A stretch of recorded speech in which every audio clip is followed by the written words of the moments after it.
12 secondes. Dans la pénombre crasseuse d'une salle de boxe de Lens, où l'odeur âcre de la sueur et du vieux cuir imprégnait chaque parcelle d'air, le vétéran, arrogant et sûr de son expérience, jaugeait le jeune Mike Tyson. Ses feintes, calculées et rodées, visaient à humilier ce gamin au crâne rasé, dont la réputation de sauvage précédait la technique. Mais Tyson, les yeux baissés, irradiait un calme préternaturel, une discipline de fer démentant sa jeunesse. Chaque mouvement du vétéran était analysé, chaque souffle absorbé par le jeune pugiliste, dont la puissance explosive était retenue, attendant le moment précis. La tension était palpable, chaque spectateur retenant son souffle, se demandant si l'orgueil allait écraser l'impétuosité ou si, au contraire, la sagesse du ring serait redéfinie en un éclair. Le silence pesait plus lourd que n'importe quel coup de gang, juste avant que l'inévitable ne se déchaîne. La lumière, avare et blafarde, luttait pour percer la pénombre crasseuse de la salle de boxe à Lens, un sanctuaire oublié des années 80, où le temps semblait s'être arrêté. Des néons fatigués au plafond clignotaient, diffusant une lueur verdâtre sur les murs défraîchis, tandis que quelques projecteurs industriels au-dessus du ring découpaient de longues ombres distordues sur le sol poussiéreux.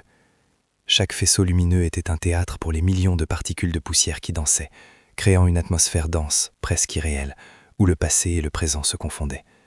Le ring, au centre, se dressait comme un autel, au corps usé et à la toile maculée, un espace sacré où se forgeaient les destins, loin des paillettes et du glamour. C'était un dieu brut, sans concession, où seule la vérité des points pouvait s'exprimer, où les légendes naissaient dans l'anonymat. Une symphonie âpre et incessante emplissait l'air, celle de l'effort pur et non dilué. Le sud sourd des poings s'écrasant contre les sacs de frappe en cuir résonnait en cadence avec le grincement aigu des bascades sur la toile du ring et le halètement rauque des boxeurs en plein entraînement.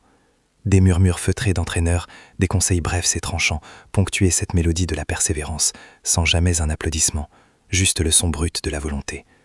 L'air, frais et humide comme une fin d'après-midi d'automne dans le nord, était saturé d'odeurs intenses, la sueur âcre qui piquait les narines, le parfum réconfortant du vieux cuir des gants, le menthol du liniment, et une subtile note métallique, presque de sang, qui vibrait avec l'intensité physique ambiante. Une sensation de pressentiment planait, lourde, comme si un orage, visible seulement aux âmes sensibles, était sur le point d'éclater. Autour du ring, l'espace se faisait claustrophobique, presque intime. Quelques figures, entraîneurs au visage buriné, promoteurs aux costumes froissés, journalistes locaux avides d'une histoire et boxeurs rivaux au regard perçant, se pressaient contre les cordes, leurs silhouettes absorbées par la pénombre.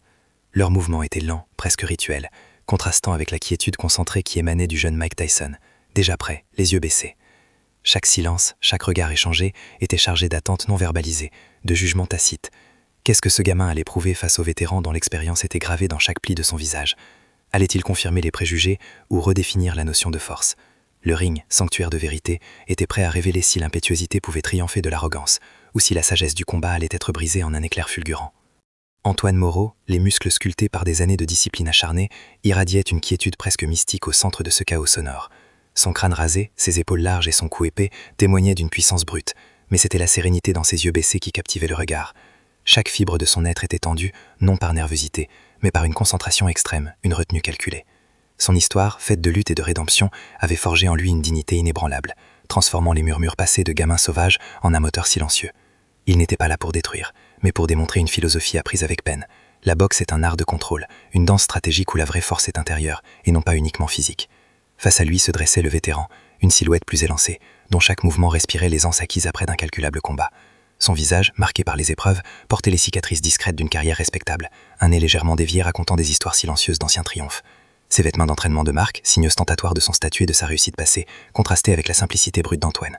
Une arrogance palpable émanait de lui, une assurance forgée par des années de reconnaissance, mais sous cette façade de supériorité se nichait une anxiété sourde, la peur d'être relégué aux oubliettes, de voir son règne s'achever face à la nouvelle génération.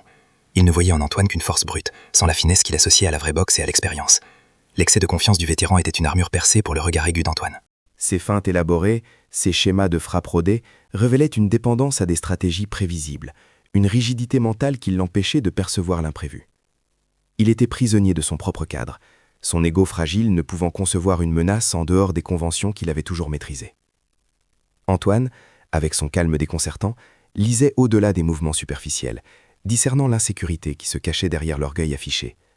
Il ne voyait pas un adversaire à humilier, mais un homme luttant contre l'obsolescence, dont la peur de l'inconnu le rendait aveugle à la vérité simple et brutale, que le ring était sur le point de lui révéler, suscitant une forme d'empathie silencieuse chez le jeune boxeur. Le vétéran, avec un sourire en coin teinté d'une condescendance à peine voilée, lança ses premiers jabs, des piques légères et rapides, plus destinés à sonder et à humilier qu'à réellement blesser.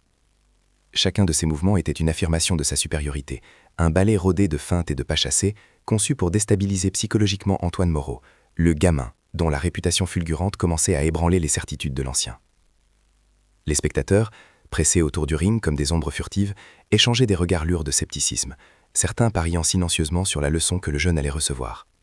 La tension montait, palpable, tandis que l'air se faisait plus lourd, chargé de l'attente d'une chute annoncée, celle de l'impétuosité face à l'expérience. Antoine, imperturbable, absorbait chaque mouvement, chaque intention du vétéran comme une éponge silencieuse. Ses yeux, toujours baissés, ne trahissaient aucune émotion, mais son esprit était un tourbillon d'analyse, décomposant la chorégraphie prévisible de son adversaire. Le vétéran, croyant à tort qu'Antoine était intimidé, redoubla d'ardeur, ses feintes devenant plus audacieuses, ses crochets plus marqués, cherchant à provoquer une réaction désordonnée, une preuve de l'amateurisme qu'il lui prêtait. Il y avait une urgence sourde dans les gestes du vétéran, une tentative désespérée de prouver sa pertinence, de défendre son trône face à cette nouvelle force montante. Mais Antoine, tel un rocher inébranlable, laissait la tempête passer, transformant chaque attaque en information précieuse, sa patience une arme plus redoutable que n'importe quel coup. Le vétéran, enhardi par l'apparente passivité d'Antoine, frappa plus fort, un direct qui effleura le menton d'Antoine, suivi d'un crochet au corps qui, bien que bloqué, fit résonner un bruit sourd dans la salle. Des murmures parcoururent la foule, certains spectateurs commençaient à douter de la puissance du jeune Moreau, interprétant sa retenue comme une faiblesse. La menace d'une humiliation publique, d'une défaite rapide et sans gloire planait désormais sur Antoine, non seulement pour le combat lui-même, mais pour la philosophie de contrôle et de stratégie qu'il cherchait à incarner. Pourtant, au lieu de la colère, une concentration plus intense irradiait du jeune boxeur. Ses muscles se contractaient à peine, mais ses yeux, un instant, se levèrent, révélant une flamme froide, le signe avant-coureur d'une décision imminente. Alors que le vétéran, sûr de son avantage, se lança dans une combinaison plus complexe, laissant une infime ouverture, Antoine perçut le piège, mais aussi l'opportunité. Le vétéran s'engageait à fond, sa garde légèrement relâchée par l'excès de confiance, cherchant à asséner le coup de grâce psychologique. La salle entière retenait son souffle pressentant l'inévitable dénouement. Le silence devint assourdissant, chaque battement de cœur des spectateurs résonnait dans l'air saturé de poussière et de suaire. Antoine, d'un mouvement imperceptible, un simple pivot de la hanche, se repositionna. Le moment n'était plus à l'observation, mais à l'action.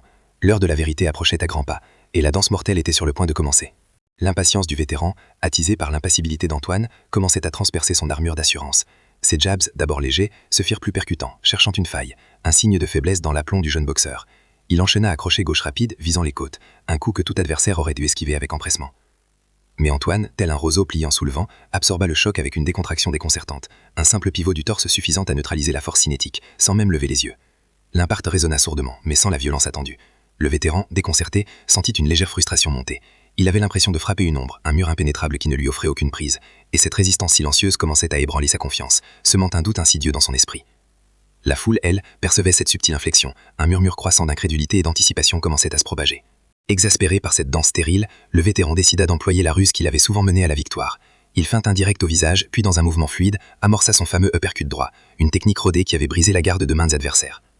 Ce coup, il en était certain, allait enfin forcer Antoine à réagir avec désordre, à révéler l'amateur qu'il croyait voir. Mais Antoine, anticipant chaque fibre de cette chorégraphie mortelle, ne bougea pas d'un iota. Ses yeux, toujours baissés, semblaient voir à travers le temps, lisant l'intention avant l'action. Au lieu de bloquer frontalement, il glissa son corps avec une fluidité déconcertante, laissant le coup passer à quelques millimètres de son menton, une caresse de l'air qui trahissait la vitesse, mais aussi l'inutilité de l'attaque. L'humiliation silencieuse de ce coup raté résonna plus fort que n'importe quel impact, et une sueur froide perla sur le front du vétéran. Un calme étrange s'abattit sur le ring, une trêve non déclarée où le temps sembla s'étirer. Le vétéran recula d'un pas, son souffle court, l'orgueil meurtri. Il essaya de masquer son trouble par un sourire forcé, un mouvement de tête dédaigneux, mais son regard trahissait une anxiété grandissante. Antoine, lui, restait une statue de concentration, ses muscles tendus mais détendus, comme un félin à l'affût. C'était un moment de suspension, une pause calculée avant la tempête, où chaque spectateur, hypnotisé, sentait le poids de l'inaction. L'air saturé d'odeurs âcres semblait vibrer d'une énergie latente, une promesse de violence contenue. Antoine leva enfin légèrement les yeux, son regard perçant croisa un instant celui du vétéran, non pas avec colère, mais avec une clarté froide et une détermination inébranlable. Ce n'était plus une observation, mais une lecture finale, la confirmation d'une décision irrévocable, un point de non-retour silencieux. Le vétéran, cherchant désespérément à reprendre l'initiative, vit dans ce contact visuel un défi, une invitation à en finir. Il se jeta en avant, armant un puissant crochet droit, puis un direct du gauche, une combinaison agressive et désespérée, laissant sa garde ouverte par excès de confiance. Il ne voyait qu'une opportunité d'écraser ce gamin insaisissable. Mais pour Antoine, cette ouverture était la vérité nue, la faille que sa patience avait attendue. Son corps, jusque-là une énigme de calme, se contracta imperceptiblement, chaque fibre musculaire se préparant pour l'explosion.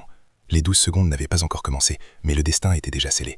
Les murmures de la foule s'éteignirent, remplacés par le battement assourdissant de leur propre cœur, tandis que le vétéran, dans sa hâte aveugle, s'enfonçait irrémédiablement dans le piège tendu par le maître silencieux. En une fraction de seconde, qui s'étira en une éternité pour les spectateurs hypnotisés, Antoine Moreau se déroba au crochet, sa tête pivotant d'un millimètre calculé. Puis, d'un mouvement fluide issu de ses hanches puissantes, il enchaîna. Ce n'était pas une explosion sauvage, mais une séquence chorégraphiée de mouvements économiques et de coups dévastateurs.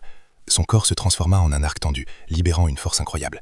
Le premier coup, un crochet au corps d'une précision chirurgicale, percuta les côtes du vétéran avec un bruit sourd, lui coupant le souffle. Ses yeux restaient fixés, sa respiration contrôlée, témoignant d'une maîtrise absolue. Avant même que le vétéran ne puisse réagir à cette première douleur, Antoine remonta son buste, son épaule s'engagea avec une rapidité foudroyante, armant le coup suivant qui allait sceller le sort de la rencontre. Le coup final, un uppercut ascendant, jaillit comme un éclair, traçant une trajectoire parfaite pour rencontrer le menton exposé du vétéran. L'impact fut sec, brutal, démolissant. Le corps du vétéran se raidit un instant, puis vacilla, l'éclair de peur dans ses yeux se transformant en une confusion profonde, une réalisation écrasante de son erreur de jugement. Ce n'était pas seulement son corps qui chancelait, mais son ego, brisé en 1000 morceaux par cette démonstration impitoyable de contrôle et de puissance. Antoine Moreau, malgré l'intensité du moment, ne montrait ni euphorie ni rage. Son expression était celle du devoir accompli, d'une tâche exécutée avec une maîtrise absolue. Il restait impassible, sa posture droite, son regard fixe, transmettant une sensation de puissance contenue et de sagesse, tandis que le vétéran s'effondrait lourdement sur la toile, le silence de la salle se faisant assourdissant. Le vétéran gisait sur la toile poussiéreuse, son monde s'effondrant autour de lui. Le choc physique n'était qu'un préalable à la déflagration intérieure, la confusion se mêlait à la chante, une vague de rage silencieuse menaçant de le submerger. Il avait été dominé, non par une force brute aveugle, mais par une précision chirurgicale qu'il n'avait pas su anticiper. Alors que l'arbitre s'apprêtait à intervenir, une main tendue apparut dans son champ de vision flou. C'était Antoine Moreau, le gamin qu'il avait tant méprisé, l'aidant à se relever. L'humiliation aurait dû être totale, mais le geste, inattendu et empreint de respect, commençait à fissurer son armure d'orgueil. Antoine, d'une voix basse et sereine, presque inaudible pour la foule, murmura « Ta garde s'est ouverte sur le crochet, 1 millimètre de trop ». Ce n'était pas un reproche, mais une observation clinique, une vérité indéniable. Le vétéran, encore chancelant, sentait les paroles d'Antoine résonner dans l'écho de sa défaite. Le jeune boxeur ne cherchait pas à écraser, mais à éclairer. La peur, continua Antoine, son regard posé mais intense, est le plus grand obstacle à l'apprentissage, mais la peur est aussi le plus grand des maîtres. Il fit une légère démonstration, un pivot de la hanche à peine perceptible, suivi d'un mouvement de buste, expliquant comment cette économie de mouvement, exécutée avec un timing parfait, pouvait déséquilibrer n'importe quel adversaire, quelle que soit sa force. Ce n'était pas de la magie, mais une science du corps, une philosophie de l'anticipation.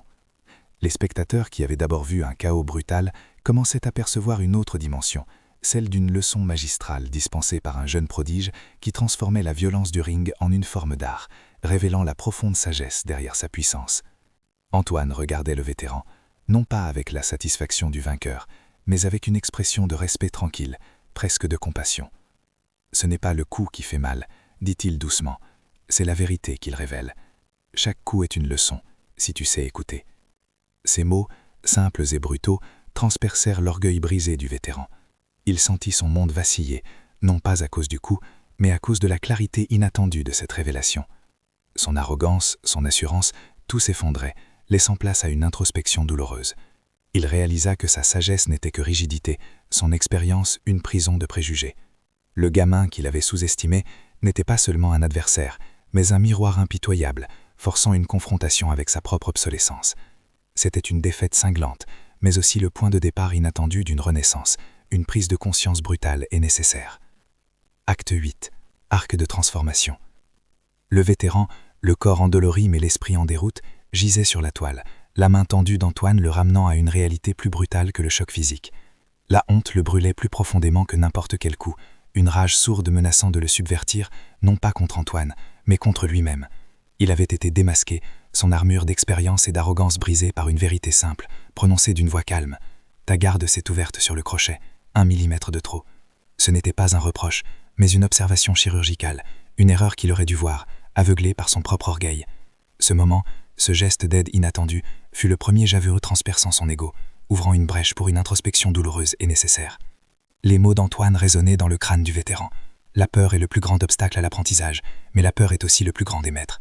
Il revoyait le combat, non pas comme une défaite, mais comme une leçon magistrale. Son arrogance, sa certitude de supériorité, s'effritaient, révélant la peur sous-jacente de l'obsolescence qu'il avait tant dissimulée. Il avait méprisé Antoine, le réduisant à un gamin sauvage, par crainte de ce qu'il représentait, le changement, la nouvelle génération, l'inconnu.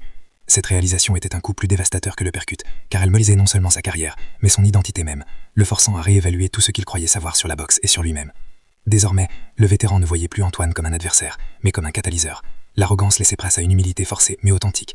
Il ne cherchait plus à humilier, mais à comprendre, ses yeux s'ouvrant enfin sur la profondeur stratégique et la maîtrise de soi du jeune boxeur. La rigidité qui l'avait aveuglé se transformait dans une soif d'adaptabilité.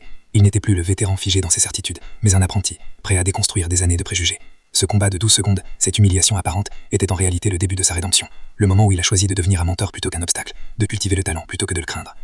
Des années après ces 12 secondes, le vétéran n'était plus l'ombre amère de lui-même, mais un menteur respecté. Sa voix, jadis arrogante, portait désormais la sagesse de l'humilité. Devenu commentateur prisé, il analysait la boxe avec une profondeur psychologique, fruit de cette défaite. Il racontait souvent l'histoire d'Antoine, non comme une humiliation, mais comme la leçon la plus précieuse. Il décrivait la maîtrise, la précision chirurgicale et le calme surnaturel d'Antoine, le maître qui l'avait libéré de son orgueil. Cette rencontre, loin d'être une fin, avait été le catalyseur de sa rédemption, lui offrant une seconde carrière bâtie sur le respect et la reconnaissance du vrai talent. Il avait trouvé la paix, son héritage redéfini par une sagesse acquise dans l'adversité. Le vétéran a trouvé sa rédemption dans la défaite, forcé de regarder au-delà de son orgueil et de ses préjugés. Son chemin fut celui d'une transformation brutale, initiée par la force tranquille et la sagesse inattendue d'Antoine Moreau. Cette histoire nous confronte à nos propres vérités, à la nature de notre force et de notre vulnérabilité. Sommes-nous capables d'identifier les masques d'arrogance que nous portons ou ceux que nous attribuons aux autres sans voir leur réelle valeur et leur potentiel? Acceptons-nous d'apprendre de sources inattendues, même si cela bouscule nos certitudes les plus ancrées et notre vision du monde? Quand la dernière fois, une défaite, une humiliation, est-elle devenue le catalyseur de votre plus grande leçon, le miroir de votre propre aveuglement? Et vous, quelle est la vraie force que vous cherchez? Celle qui écrase ou celle qui élève? Celle qui contrôle ou celle qui libère?